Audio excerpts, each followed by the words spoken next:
फी जानवर तकरीबन 6 अंडे, 1 पाव मक्खन और उस पे हल्दी में मिला के, मसलन पहले अंडे देता था फिर मक्खन, ताकि जो खा नहीं रहा है वो भी खाना शुरू। 95,000 रुपये का जानवर लिया है, ठीक है। डेली का मेरा 500 रुपये का खर्चा है, क्या नाम है, जानवरों का और मसलन बाकी सारी चीज़ों का। पूरे दिन का मुझे 500 रुपये खर्चा बन जाता है। अपने जानवरों को ये गीला करके वंडा डालता हूँ, कौड़ी खल, बनोला खल, राइस पॉलिश, मकई का दलिया, गंदम का दलिया और डीसीपी मिनरल्स वगैरह। वंडा, सैलेज, तोड़ी और फार्म की जगह भी नहीं थी मेरे पास। कराची से आके मैंने इसकी फार्मिंग 36 जानवरों की यहाँ पे फार्मिंग की है। कराची में हम क्या नाम है, डेयरी फार्मिंग पे तकरीबन 16 बंदे वो कर रहे हैं। यहाँ पे सिर्फ और सिर्फ मैं एक ही बंदे से यहाँ पे इसके पूरे काम वो करवा रहा हूँ। बिस्मिल्लाहिर्रहमानिर्रहीम, अस्सलाम वालेकुम नाजरीन। रज़ा इब्राहिम एक बार फिर आपकी खिदमत में हाजिर है। माशाल्लाह से जी, फार्मिंग का जुनून हो तो ऐसा हो।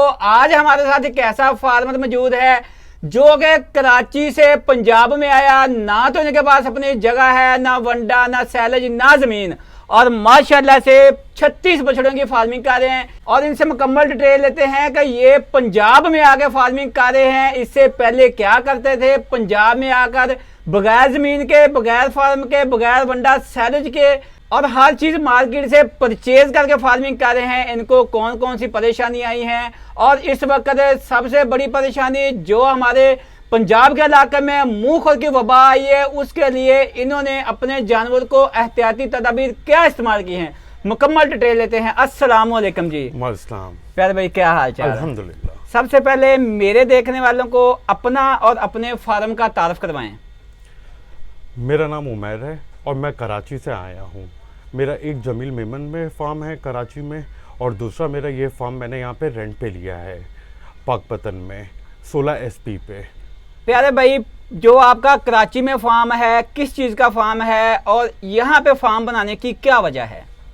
कराची में हम भाइयों का मुश्तरका इत्तेहाद कैटल फार्म जी, डेयरी एंड कैटल फार्म है जी, ठीक है। ये मैंने अपना प्राइवेट सेपरेटली ये यहाँ पे मैंने बनाया है।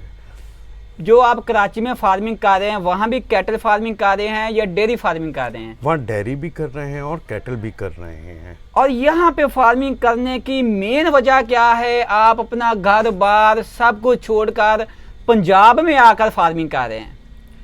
यहाँ पे एक तो जिस तरह से एक झुंड में हम लोग आते हैं, ठीक है। अगर आप जमील मेमन पे भी जाएंगे तो वहाँ पे भी आपको मेरा जो फार्म है उसके नज़दीक सारे कैटल फार्म और डेयरी फार्म सारे इकट्ठे दिखेंगे। अच्छा, यहाँ पे भी आपके जो मेन पाकपतन है, जिस तरह यहाँ पे जितने फार्मर हैं और इस तरह मीट के लिए कोई इतनी बड़े पैमाने पे कोई और दूसरी जगह पे नहीं कर रहा। अच्छा, कराची में भी आप देखेंगे तो कराची में आपका ज़्यादा जानवर, मैं ये कराची में भी कर सकता था, लेकिन उसकी जो मेन वजह है, कराची में ज़्यादा आपका तकरीबन जा रहा होता है कट्टू माल, कट्टू जो है, ठीक है, क्योंकि वो दूध से जब फारिग हो जाती है तो उसको हम लोग गोश्त में बेच देते हैं। जो गाय और भैंसें जो ओवर एज हो जाती हैं, दूध देती, वो सेल कर देते हैं। जो बाकड़ी हो गई उन्हें हम सेल कर देते हैं कसाईयों को। अच्छा, यहाँ पे हम लोग हैं, जो यहाँ पे मैंने देखा है, जिस पे मैं इंस्पायर हुआ हूँ कि यहाँ पे आप फैक्ट्रियों को कर रहे हो और फैक्ट्रियों बाहर मुल्कों में सप्लाई कर रही है, ठीक है।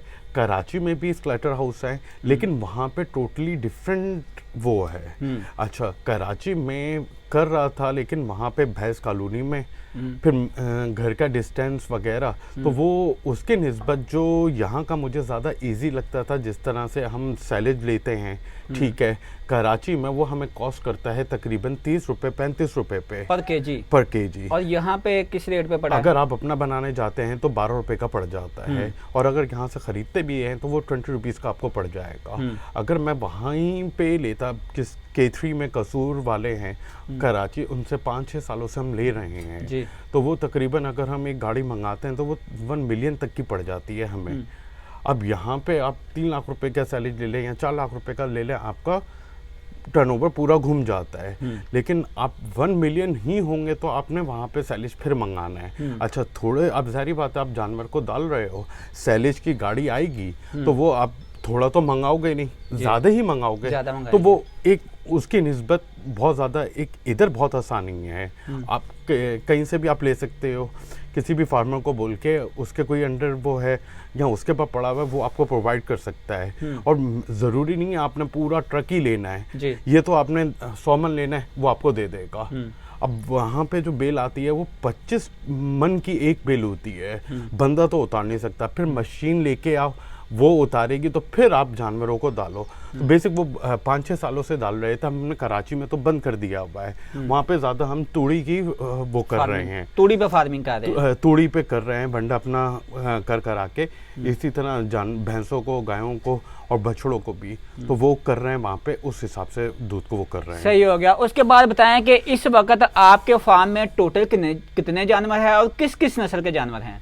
मेरे सारे ये अभी तकरीबन ये विलायती जानवर हैं, ठीक है। इनमें क्रॉस मसलन देसी इक्का दुक्का होंगे, देसी क्रॉस हैं, सारे जो हैं ये विलायती क्रॉस जानवर हैं, 36 के 36। माशाल्लाह। ये जो आपकी जगह है ये आपकी अपनी है, रेंट पे ली है, इसके क्या किराया है, जगह कितनी है? ये तकरीबन 2 कनाल है, एक कनाल मेरे पास है, एक मेरे फ्रेंड के पास है, ठीक है, मेरे दोस्त के पास है। इसका मैं तकरीबन 17,000 10,000 रुपये यहाँ का रेंट है और 7,000 रुपये बिजली का वो है, किराया दे रहा हूँ, ठीक है। तोड़ी वगैरह अपनी यहाँ पे मैंने डंप की हुई है, सैलेज मेरा उस जगह पे पड़ा हुआ है। वंडा, सैलेज, तूड़ी, हर चीज़ मार्केट से लेके फार्मिंग कर रहे हैं जी। क्या बात है। और उसके बाद बताएं कि आप पहली दफ़ा बछड़ा फार्मिंग में आए हैं, क्या कहते हैं, कितना मुश्किल काम है अपना कराची छोड़कर पंजाब में आके फार्मिंग करना, कितनी की परेशानी आ रही है आपको? मुश्किल तो इतना नहीं है, अगर कोई बंदा थामे तो वो कर सकता है। हाँ, अगर आपका कोई यहाँ पे अच्छे दोस्त हैं, ठीक है, जिस तरह मेरा चौधरी अबरार था, ठीक है, जैन चौधरी था, इन दोनों ने मेरा बहुत साथ दिया है। इवन जगह लेने में मसलन पूरा जहाँ पे कोई भी मेरे से कोई होता है तो मुझे वक्फतन वो समझा रहे होते हैं कि नहीं ये स्टेप गलत है, क्योंकि कराची की अगर आपने देखी होगी डेयरी इंडस्ट्री में वो खुले वंडा डालते हैं, हम उस तरह का यहाँ पे वंडा डाल ही नहीं सकते, क्योंकि हमारी अगर मैं एक दिन ही डालूँ तो वो तकरीबन अगर मैं 4-5 इनको बोरी एक ही टाइम पे डालूँ तो वो तो मेरे कम से कम 30,000 रुपये की पड़ जाएगी, ठीक है। और यहाँ जो है ये बेसिक जो आप तकरीबन जो फीड्स पे कर रहे हैं, यहाँ पे जितनी फार्मिंग है टोटल सारी फीड पे फार्मिंग है, ठीक है। अब अगर आपने सेपरेट में कुछ डालना है तो जिस तरह ये मैं डाल रहा हूँ अपना एक टाइम इसको चला रहा हूँ, क्योंकि फीड आपकी जिस तरह से गर्म है, सैलेज आपका स्टिल वो भी गर्म है, फिर गर्मी के उस पे, तो ये माल को एक ठंडा करने के लिए आप दे सकते हो कि माल आपका ठंडा हो जाए और ताकि ग्रोथ में भी आपकी थोड़ी और आसानी भी हो जाए। कोई अगर उनके अंदर कोई मसला हो रहा है या हीट जानवर हो रहा है, जिस तरह कौड़ी खल है वो जो यूज़ कर रहा हूँ, मेरी अपनी जो साइंस है मैं ये समझता हूँ कि अगर जानवर दोनों टाइम इतनी फीड खा रहा है, क्योंकि मैं 2-2 टाइम डाल रहा हूँ, ठीक है, तो इस पे अगर मैं उसको आधा किलो भी नहीं, अगर 50 ग्राम जानवर को दे रहा हूँ, इसकी जगह पे मैं इन्हें पकड़ूं और ऑयल दूं, उसकी जगह पे मैं इस तरह से उसको माल को दे दूं, तो बेहतर ये है मेरे लिए। उमैर भाई, ये जो आपने ड्रम में माल बनाया है इसमें क्या क्या चीज़ें ऐड की हैं ये भी बता दें, और इसको आपको जो गीला करके भें के इसको पानी में मिक्स करके देते हैं, इसकी क्या वजह है, खुशक क्यों नहीं डालते? एक तो जो सरसों की खल है, ठीक है, अगर हम सूखी डालेंगे तो माल उस टाइम वंडा खाएगा ही नहीं, क्योंकि उसकी मिकदार आपने, अब मैंने 5 किलो डालनी है, अब मैंने एक ये बड़ी मेरी खोर है, एक वो लकड़ी की खोर है, एक वो है, तो उसको मैं 5 किलो का किस तरह से दूंगा? एक अगर मैं छट्टा भी मारता हूँ, वो जिस वंडे पे गिरेगा वो माल ने उसको खाना नहीं है, जब उसको नहीं खाएगा तो उसके अंदर कहाँ से जाएगी? तो उससे बेहतर ये रहता है कि आपने जिस तरह 5 किलो आपने डाल लिया, ठीक है, उसको आप भिगो लो। अब जिस तरह मैं इसमें 5 किलो के साथ 10 किलो बिनोला खल इस्तेमाल कर रहा हूँ, वो भी क्योंकि भीगेगी तो वो अपना असर पे उस पे आती है, खुलती है, ठीक है, उन दोनों को मिक्स कर देता हूँ। बाकी कनक का दलिया है 10 किलो, वो मैं डालता हूँ, मकई का 10 किलो, वो सारा पानी में ही भिगो के करता हूँ, क्योंकि उसी में बेहतर रहता है। सही है। ताकि वो खुल जाए। जितना उसने पानी पीना है, जब करना है वो कर ले, बाकी उसका पानी ऊपर आ जाता है। उसके ऊपर मैं 10 किलो राइस पॉलिश डाल देता हूँ और 5 किलो चोकर डाल देता हूँ। उसी में एक ही जगह पे सारा उसको मिक्स कर देता हूँ ताकि माल एक जैसा मिक्स हो जाए और सारे माल में डाल दें, ताकि थोड़ा थोड़ा माल जो जिस तरह से अब ये 1 केजी तो आ सकता है। अगर इसमें आप देखोगे तो 10% आपका कौड़ी खल आ गई, मतलब 5% आपकी कौड़ी खल है, 10% आपका आ गया तकरीबन मतलब 5 ग्राम अगर आपका वो है तो 10 ग्राम आपका बनोला खल आ गई, 10 ग्राम आपका राइस पॉलिश आ गई, 10 ग्राम आपकी मकई आ गई और 10 ग्राम आपका ये आ गया गंदम का दलिया। गंदम का दलिया सही होगा। इसके बाद ना एक सबसे बड़ी परेशानी आ रही है कि इस वक्त हमारे इलाके में या और इलाकों में भी मुंह खुर की बीमारी आई है। आपके फार्म में भी ये वबा आई थी, आपने इसको कवर कैसे किया था, क्या क्या चीज़ें दी थी? मैंने जुम्मे का दिन था, उस दिन वैक्सीन करवाई थी जी। ठीक है, रशियन जो है इनकी।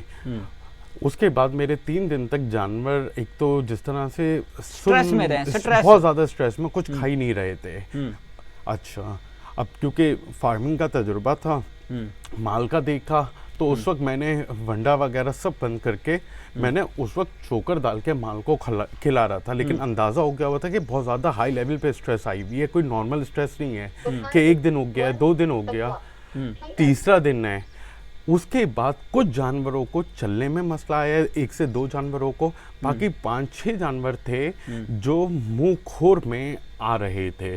मसलन उनका जो मुंह था वो पूरा सूजा हुआ था, तो जब वंडा डाल रहे थे हम जानवरों को तो वो खा नहीं रहे थे ठीक है। तो उनको पकड़ के उनको देखा, उनके मुंह में 2-2, 3-3 छाले थे। ज़्यादा मुंह नहीं खराब था क्योंकि हल्का हल्का खा रहे थे, ज़्यादा नहीं खा रहे थे। अच्छा, फिर आप जब इतने जानवरों के बीच में होते हो, वो आपके सारे मसलन आपको क्लियर दिख जाता है कि यार ये जानवर खा रहा है, ये नहीं खा रहा। अच्छा, जैसे ही उन्हें पकड़ा, डायग्नोज हुआ कि नहीं ये तो मुंहखोर में है। फिर डॉक्टर अमार साहब भी आए हुए थे, उनके साथ मिलके 5-6 जानवरों को पकड़ा। वो 5 के 6 के 6 जानवर मुंहखोर में थे और 2 को शिकायत थी। जिस तरह आप पकड़ ये जानवर देखें, ये इसको पैरों में आई हुई थी। तो सबसे पहले मैंने ये 8 जानवरों को अपनी लकड़ी की खोरें बाहर रख के इन दोनों को माल से मैंने सारा अलग कर दिया।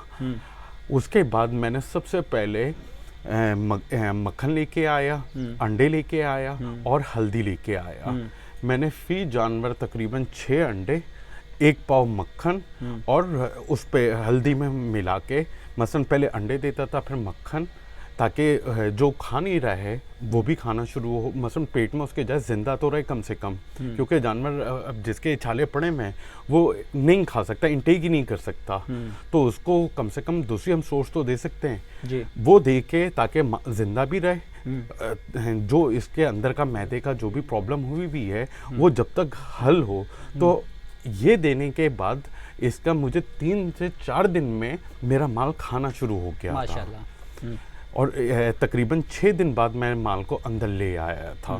मेरा जानवर बहुत ज़्यादा सुकून में आ गए हुए थे और वो है, आप देख भी सकते हो कि वो जानवर मैं आपको ऐसे ही डायग्नोस कर सकता हूँ कि ये जानवर हैं जो मुंहखोर में आए थे। और उसके बाद ये बताएं कि आपके ये जो जानवर हैं, जब परचेजिंग की थी आपको पर जानवर पुट्ठा के हिसाब से परचेजिंग कितने में पड़ी थी और इसका उस वक्त लाइव वेट टोटल वजन कितना था? ये तकरीबन 180 किलो इसका लाइव वेट था। ये मुझे 95,000 रुपये की कॉस्ट पड़ी है। और अब क्या कहते हैं कि जिस तरह से बीमारी से, मुंहखोर की वबा से ये गुजर चुके हैं, इनका जो अभी वजन है डेली का, एक दिन का तकरीबन ये वजन कितना गेन कर रहे हैं? 1200 ग्राम तक ये डेली वजन गेन कर रहे हैं। बाकी जो बोलते हैं कि 1500 ग्राम या 1700 ग्राम है, वो पता नहीं किस तरह से कर रहे हैं, वो तो समझ से बाहर है। और बाकी अगर कर रहे हैं तो वो फिर बहुत ज़बरदस्त चीज़ है। हमारा मकसद ये नहीं कि हम किसी भी कंपनी का वंडा सेल करें या मशहूरी करें। हमारा मकसद है कि लोगों को बताना कि आप कौन सा वंडा इस्तेमाल कर रहे हैं, उसकी ग्रोथ क्या है। मेरे देखने वालों को ये भी बताएं कि आप इस वक्त आप कौन सा वंडा यूज़ कर रहे हैं। मैं अभी इस टाइम कराची वंडा इस्तेमाल कर रहा हूँ, उनका गोश्त वाला। गोश्त वाला जी। इसमें तकरीबन उसका जो बैग का रेट है तकरीबन कितना होगा जो इस वक्त चल रहा है? 3800 से 3850 रुपये वो पड़ता है। अगर आप वहाँ से खुद जाके परचेस करते हैं तो 3800 है।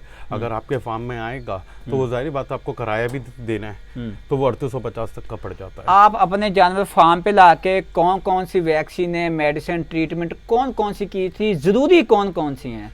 एक ठंडा की थी मैंने डिवॉर्मिंग में, और साथ में आयोमेक का टीका लगाया था जानवरों के वो, और उसके बाद फिर क्या मुंहखोर की वैक्सीन की है। मुंहखोर की वैक्सीन की है। और तकरीबन क्या कहते हैं कि आपका एक दिन का डेली का एक जानवर पे तकरीबन कितना खर्चा आ रहा है? तकरीबन 500 रुपये तक का आ रहा है। वंडा, सैलज, तूड़ी, फार्म का खर्चा, लेबर, हर चीज सारी चीजें डाल के फी जानवर 500 रुपया खर्चा आ रहा है। 450 से 500 रुपये तक आ रहा है। 450 से 500 रुपया। इस फार्मिंग के हवाले से मेरे देखने वालों को क्या मशवरा देना चाहेंगे आप? अगर आपकी नीड है, आपको मसलन जिस तरह अगर आपके पास पैसे हैं तो आप बेशक 10 जानवर हैं आप करें, 10 हैं, 15 हैं, 20 आप जानवर कर सकें। आप अपना सारा देख के कि जितना आप कर सकते हैं, क्योंकि एक जानवर लेके आना फिर जानवर को खिलाना भी, अगर आपने 10 लाख रुपए लगा के जानवर लेके आ रहे हैं तो 8 लाख रुपए पीछे भी जहन में रखें कि इतने पैसे होने चाहिए आपने जो इनको 3 महीने खिलाना है। वंडा, तूड़ी, सैलेज डिपेंड आपके रेटों पे करता है। अगर आपने बनाया हुआ है तो वो तो आपकी 10 से 12 रुपए कॉस्ट आएगी। बाकी बाहर से लोगे अगर तो आपका अपना बना हुआ है वो तो बेहतर आपका ऑप्शन है, लेकिन अगर बाहर से लोगे तो वो 20 से 22 रुपए किलो पड़ेगा आपको। सही हो गया। अच्छा, उसके बाद ये बताएं कि जब ये जानवर तैयार हो जाते हैं तो इनको सेल कहाँ पे करते हैं? कौन सी मंडियाँ, कौन सी ऐसी जगह है जहाँ पे इतने ज़्यादा जानवर सेल हो रहे हैं? ये रायवंड में आपके हो जाते हैं। जिस तरह वहाँ पे जो स्लाइटिंग फैक्ट्रीज हैं आप उधर जाके सेल कर दो। और इसका क्या तरीकाकार है? इस वक्त तकरीबन गोश्त का क्या रेट चल रहा है पर केजी? अभी तो तकरीबन 1100 रुपए तक चल रहा है, 1100-1120 रुपए। सही हो गया। मतलब क्योंकि मेरा पहला एक्सपीरियंस है, अभी मेरा जाएगा तो फिर बाकी आगे का वो पता चलेगा। माल सेल करने में परेशानी तो नहीं है कोई भी? नहीं, कोई भी ऐसी नहीं है। सही होगा जी। बहुत शुक्रिया मेहर भाई, आपने अपना कीमती टाइम दिया जी। तो नाज़रीन, कैसी लगी आपको हमारी वीडियो? अगर वीडियो अच्छी लगी तो लाइक कमेंट जरूर करें। फिर मिलेंगे एक ऐसी नई वीडियो में, तब तक दे इजाजत, अल्लाह ने के बाद।